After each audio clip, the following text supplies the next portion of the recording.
Que nous réserve le destin, à nos familles, au monde? La plupart des gens, à un moment donné, sont curieux de savoir ce qui va suivre, et la recherche de réponses nous amène à nous remettre en question, à chercher des indices et même à imaginer quelle sera la fin de l'histoire.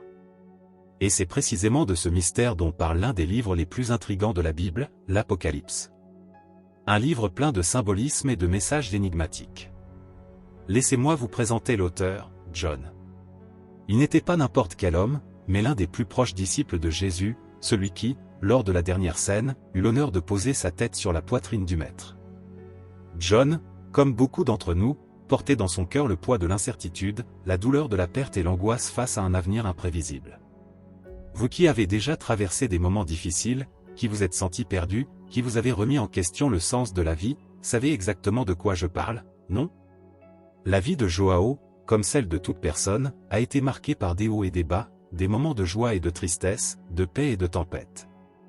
En tant que pêcheur en Galilée, il a vécu une vie simple, jusqu'à ce que Jésus l'appelle à suivre un chemin différent, un chemin qui le conduirait à être témoin de miracles, à accompagner le Maître dans sa mission et, finalement, à affronter la douleur de la crucifixion et de la crucifixion. Joie de la résurrection. Si vous aimez ce contenu, laissez votre like et abonnez-vous à la chaîne. Mais l'histoire de John ne s'arrête pas là. Après l'ascension de Jésus, Jean, en tant que l'un des 12 apôtres, a consacré sa vie à prêcher l'Évangile, diffusant le message d'amour et d'espérance. Mais comme un navire en haute mer, il a également affronté les tempêtes de la persécution. L'Empire romain, dans sa quête de pouvoir et de contrôle, persécuta cruellement les chrétiens, et Jean, pour sa foi inébranlable, fut condamné à une mort terrible. Imaginez la douleur, l'angoisse et la peur que Joao a ressentie, s'attendant au pire sur une île désolée, isolée du monde, ne sachant pas ce que l'avenir lui réservait. C'est dans ce moment de solitude et de souffrance que John a vécu une expérience transformatrice, une rencontre avec le divin qui a changé à jamais le cours de sa vie. C'est à Patmos, une île rocheuse et aride, où l'exil devient synonyme de mort lente, où la présence de Dieu se manifeste d'une manière inimaginable. Alors que la mer rugissait autour de lui et que le vent fouettait son âme, Juan eut une vision, une révélation céleste qui le transporta au-delà des limites de la réalité. Il a entendu des voix, vu des images et ressenti la force de la présence de Dieu, révélant les mystères du futur, les prophéties de la fin des temps et la gloire éternelle qui nous attend. À ce moment-là, la douleur et l'angoisse sont devenues un appel, une mission sacrée pour transmettre au monde le message divin qu'il avait reçu. Ainsi, Jean, le pécheur devenu apôtre, l'homme qui a affronté la douleur de la perte et la peur de la mort, est devenu le scribe de la parole de Dieu, l'auteur de l'Apocalypse, un livre qui, bien qu'il soit plein de symbolisme et messages énigmatiques, il apporte la promesse d'espoir et la certitude de la victoire du bien sur le mal. John, en tant que pêcheur en Galilée, menait une vie simple et travaillait dur pour subvenir aux besoins de sa famille. Mais un jour, sa vie change pour toujours, Jésus, le Maître, l'appelle à le suivre. Jean a laissé son ancienne vie derrière lui et a rejoint les autres disciples, apprenant les leçons d'amour et de compassion enseignées par Jésus. Il a été témoin de miracles incroyables, des gens guéris, des aveugles recouvrant la vue, même des morts ressuscitant. Jean, en tant que fils dévoué de son père, a suivi Jésus de près, apprenant de ses paroles et de ses exemples. Il a vu de près la douleur de la crucifixion et la joie de la résurrection, événements qui ont marqué à jamais sa foi. Joao, comme beaucoup d'entre nous, a appris que la vie est un cycle de hauts et de bas, de joie et de peine, et que la foi, comme un phare dans l'obscurité, nous guide à travers les tempêtes. Mais l'histoire de Joao ne se limite pas à des moments de paix et de bonheur. Comme un navire confronté à une tempête, il a également traversé des périodes de grandes difficultés. La persécution des chrétiens par l'Empire romain s'intensifia et Jean, pour sa foi inébranlable, fut condamné à un exil cruel, une île déserte et inhospitalière appelée Patmos. Patmos était un lieu de solitude et de souffrance, un lieu où l'espoir semblait s'évanouir. Mais c'est dans ce lieu de douleur et de désespoir que Joao a fait une rencontre transformatrice. Il a trouvé la paix, la force et la sagesse auprès de Dieu. Dans le silence de l'île, Joao a eu une vision, une révélation qui l'a transporté dans un monde de lumière et de mystère. La vision que Jean a eue de Patmos n'était pas seulement une expérience personnelle, mais un cadeau pour toute l'humanité. C'est dans ce moment de solitude que Jean a reçu les paroles que nous connaissons aujourd'hui sous le nom d'Apocalypse. Les premières visions de Jean à Patmos n'étaient pas des prophéties dévastatrices de guerre et de catastrophes, mais plutôt des messages d'espoir et de réconfort adressés aux églises luttant contre la persécution romaine. Ces textes, écrits sous forme de lettres pleines d'affection, sont la preuve que même au milieu de la douleur et des difficultés, la foi, l'espérance et l'amour peuvent s'épanouir.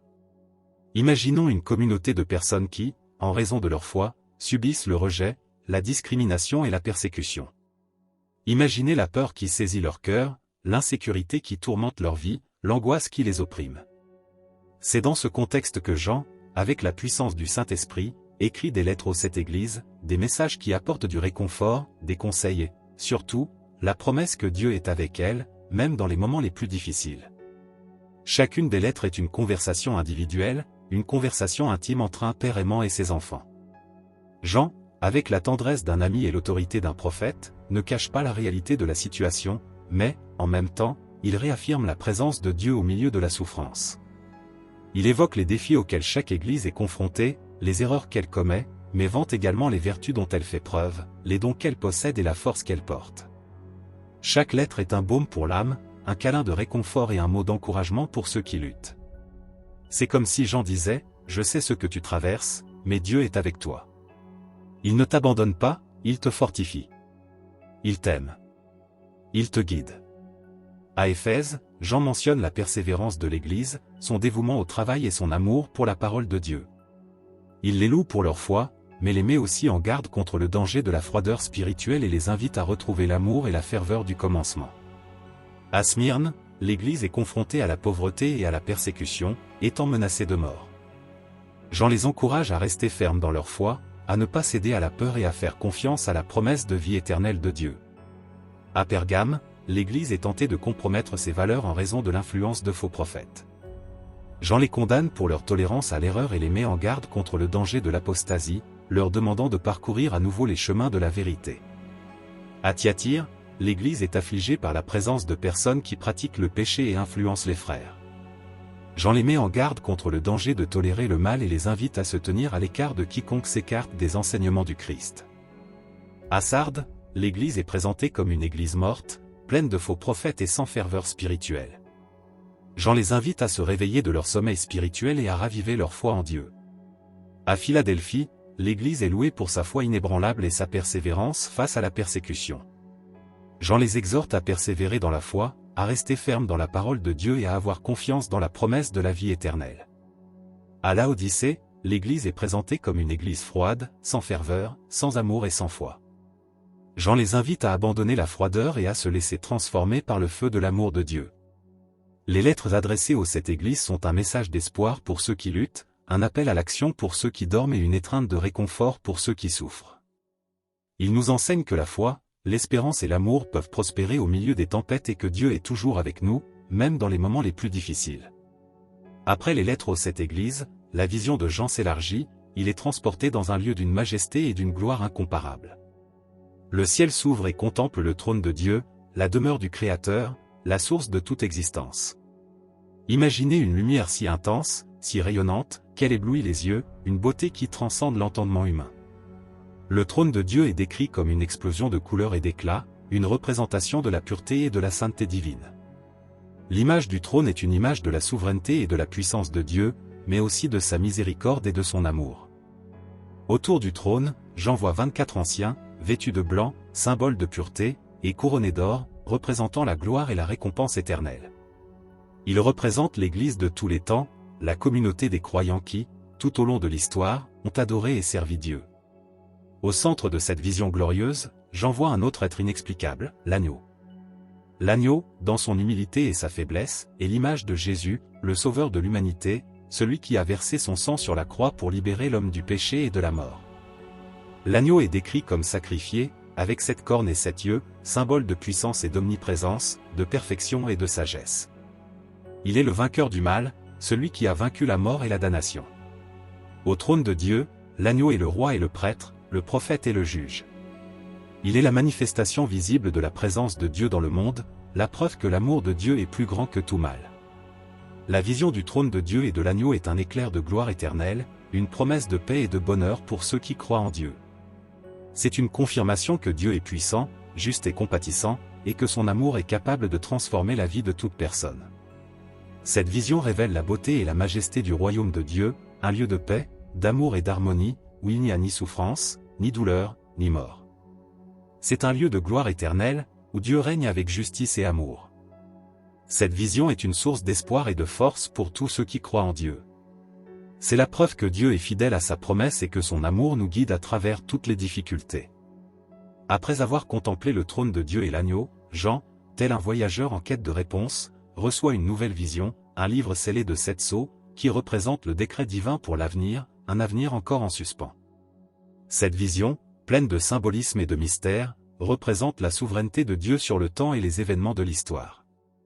Chaque sceau est comme une clé qui dévoile un secret, révélant une partie du plan divin pour l'humanité. L'ouverture de chaque sceau entraîne une série d'événements et de jugements qui se succèdent dans une progression dramatique, un spectacle de puissance et de mystère. Le premier sceau est ouvert et un cheval blanc apparaît, représentant la conquête et la justice de Dieu.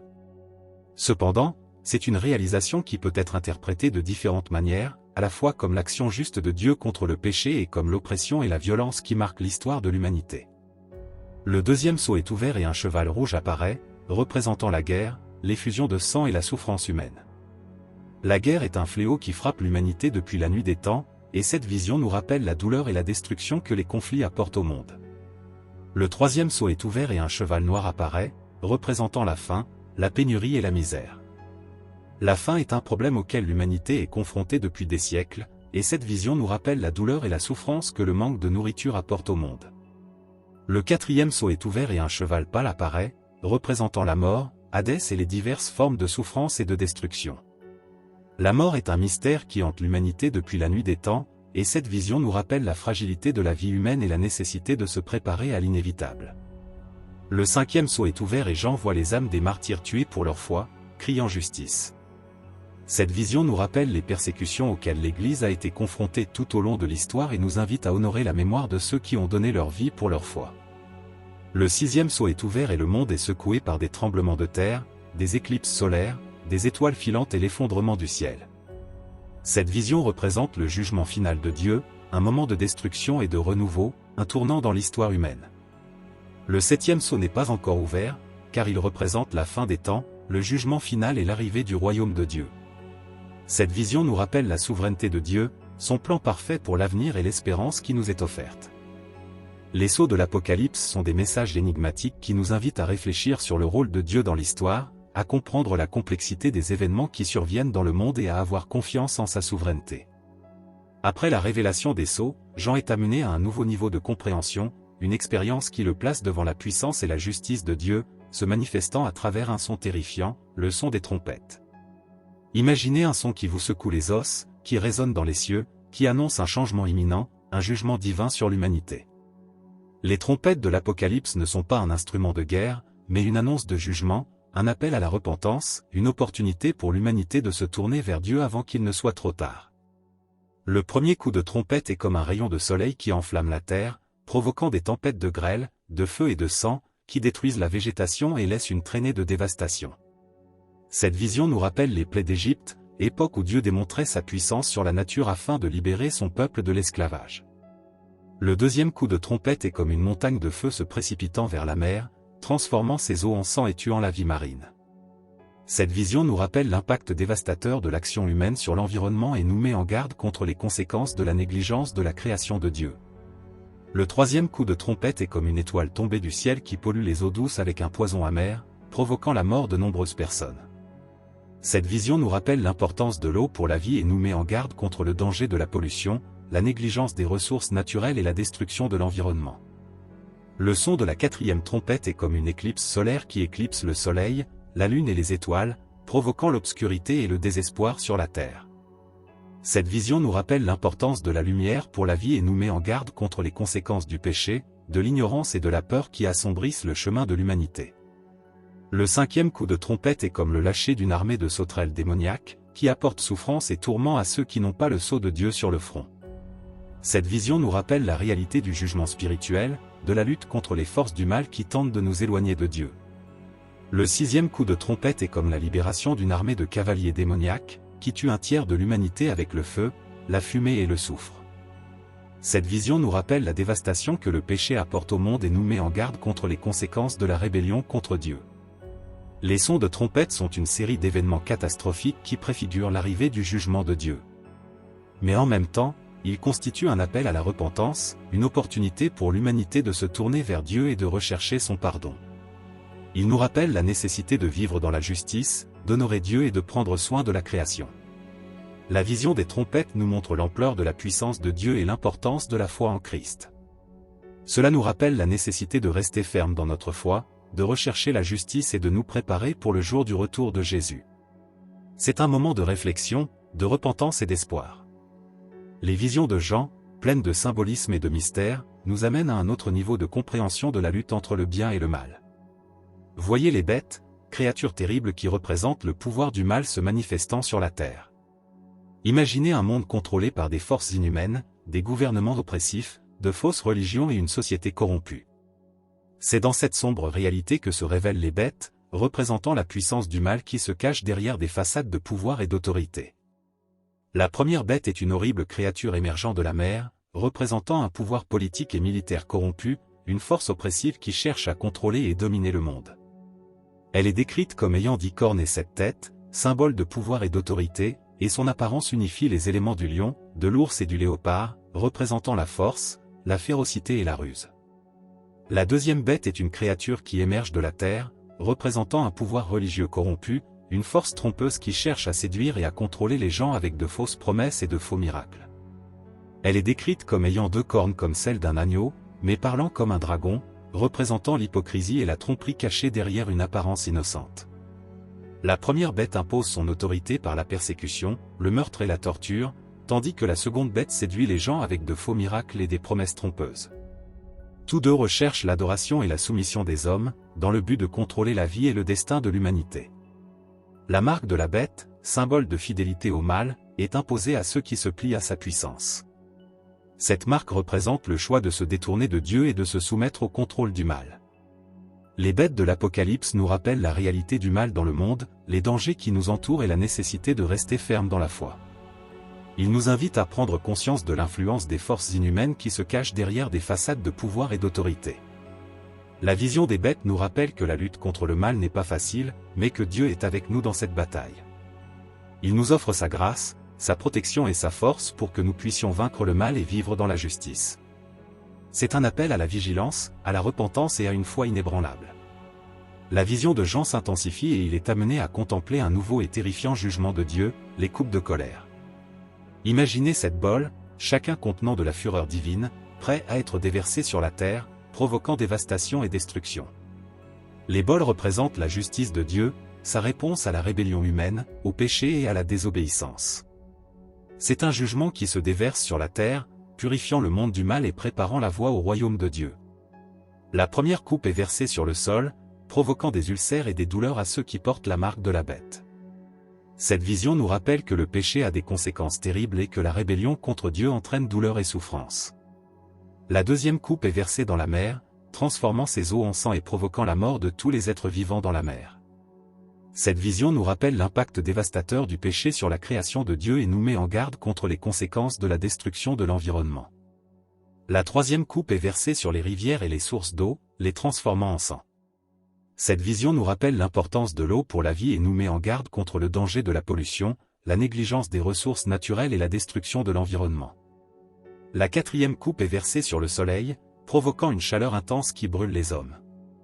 Cette vision nous rappelle l'importance de la lumière pour la vie et nous met en garde contre les conséquences du péché, de l'ignorance et de la peur qui assombrissent le chemin de l'humanité.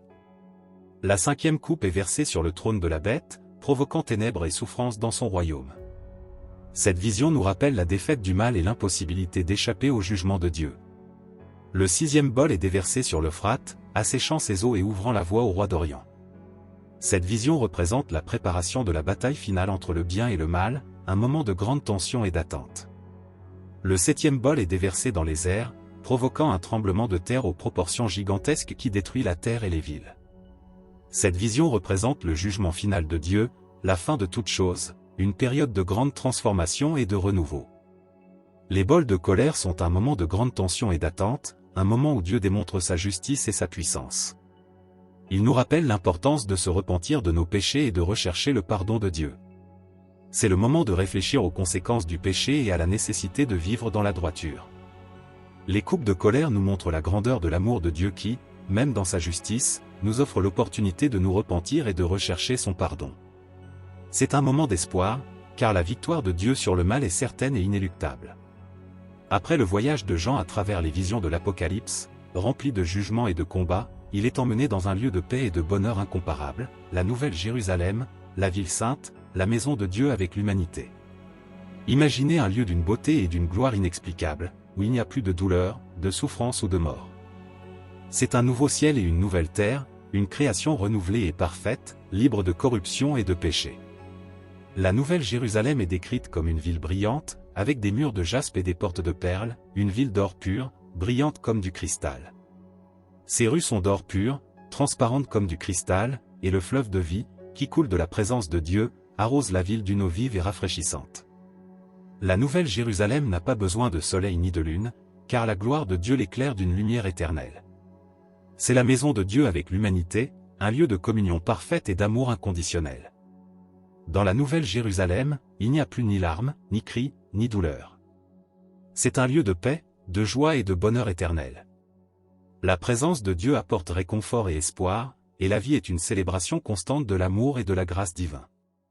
La Nouvelle Jérusalem nous rappelle que Dieu a un plan parfait pour l'humanité, un plan de rédemption et de restauration. C'est une promesse d'espoir, un aperçu d'un avenir radieux où le mal sera vaincu et où la justice de Dieu prévaudra. La vision de la Nouvelle Jérusalem nous invite à vivre avec espérance, à rechercher la justice de Dieu, à nous repentir de nos péchés et à nous préparer au royaume de Dieu. C'est l'image d'un avenir glorieux, où Dieu régnera avec justice et amour. Le voyage de Jean à travers l'Apocalypse nous conduit à une nouvelle compréhension du plan divin, une vision d'un avenir plein de mystères, de défis et de promesses. Il nous montre la lutte entre le bien et le mal, la justice et la colère de Dieu, ainsi que l'espoir de la rédemption et de la vie éternelle. L'Apocalypse n'est pas un livre de peur et de désespoir, mais un livre d'espoir et de foi. C'est un livre qui nous rappelle que Dieu est aux commandes, que son plan est parfait et que son amour est plus grand que tout mal. Dieu nous appelle à la sainteté, à la justice et à une foi inébranlable. Il nous invite à vivre dans l'obéissance à sa parole, à rechercher son pardon et à préparer son retour. Le retour de Jésus est une promesse d'espérance, un moment de gloire et de victoire, où le mal sera vaincu et où le royaume de Dieu sera établi sur terre. C'est un moment pour lequel nous devons nous préparer, en vivant dans la sainteté et la foi. L'Apocalypse nous invite à maintenir une foi inébranlable, même au milieu des difficultés de la vie. Cela nous montre que Dieu est avec nous, qu'il nous aime et qu'il nous donnera la victoire finale. C'est un temps pour réfléchir sur le sens de la vie, sur le rôle de Dieu dans notre histoire et sur l'espérance éternelle qui nous est offerte. Puisse le message de l'Apocalypse nous inciter à vivre avec espérance et foi, à rechercher la justice de Dieu et à préparer le jour de son retour. Que ta parole nous guide et nous fortifie à chaque instant de notre vie. Merci d'avoir écouté ce message. Laissez votre like. Écrivez-moi ce qui vous a le plus touché dans les commentaires. Partagez avec des personnes que vous connaissez et qui ont également besoin d'entendre cela. Jusqu'à la prochaine fois et que Dieu vous bénisse.